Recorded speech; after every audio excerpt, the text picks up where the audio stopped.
DeJounte Murray came surprisingly close to dethroning Trae Young last season, averaging a career-high 22.5 points per game as Young throttled back by just a hair, dropping his own scoring average to a three-year low 25.7.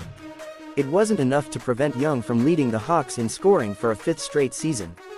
With Murray gone, Young's only competition will come from rising star Jalen Johnson, who added over 10.0 points to his average last season, jumping from 5.6 to 16.0. Though the fourth-year forward's career trajectory arrow is angling sharply upward after 2023-24's breakthrough effort, Johnson still has a long way to go before he threatens Young's scoring rate.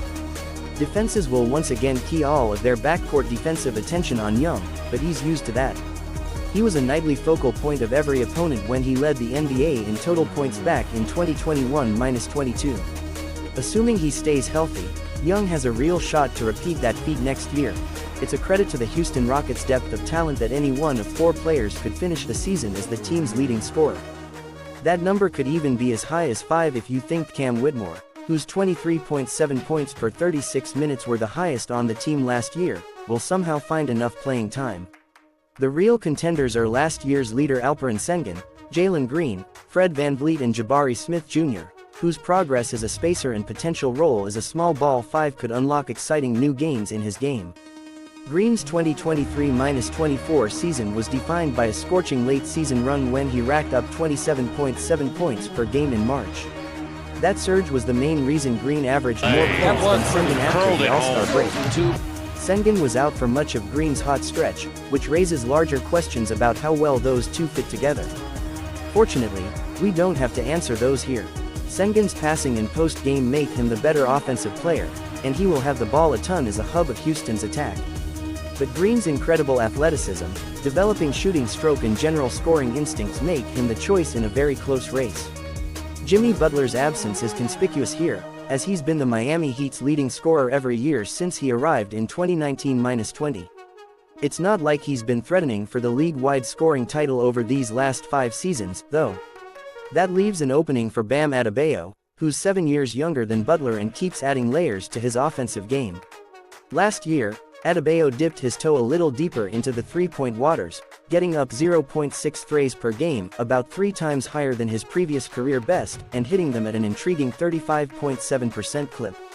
Long a dangerous mid-range shooter, Bam's potential to expand his range gives him a real shot to overtake Butler. Ditto for his superior durability. Butler's high single-season mark as a member of the Heat was only 22.9 points per game in 2022-23. Adebayo topped out at 20.4 points per game that same year. The gap actually narrowed last season, with Adebayo's 19.3 getting within just 1.5 points of Butler's 20.8. If Butler views 2024-25 as a prove-it season following the summer's thorny, brief and unproductive extension talks, Adebayo may not have a shot.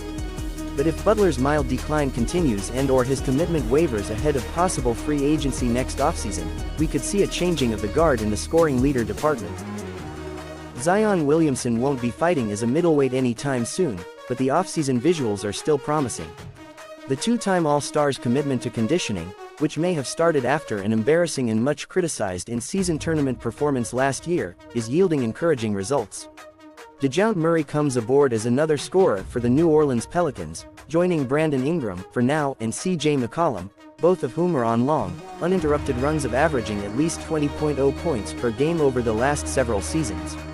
That might make it seem like Williamson will have competition for the Pels scoring lead, but the structure of the team's offense will combine with Zion's supernatural scoring gifts to ensure he'll come out on top. New Orleans knows beyond any doubt that its attack works best when Williamson is on the ball and powering downhill. Murray will get his touches, as will McCollum and Ingram, but many of them will come after Williamson barrels into the lane off the dribble. Even with more talent around him, Williamson is going to come much closer to reaching the 27.0 points per game he averaged in 2020-21 than last year's 22.9. Scottie Barnes shot only 26.7% from deep in 28 games after January 1 last season, so it's a little reckless to trust that his full season figure of 34.1% is sustainable. Then again, Barnes didn't just earn his first All-Star nod because his threes were falling prior to the new year.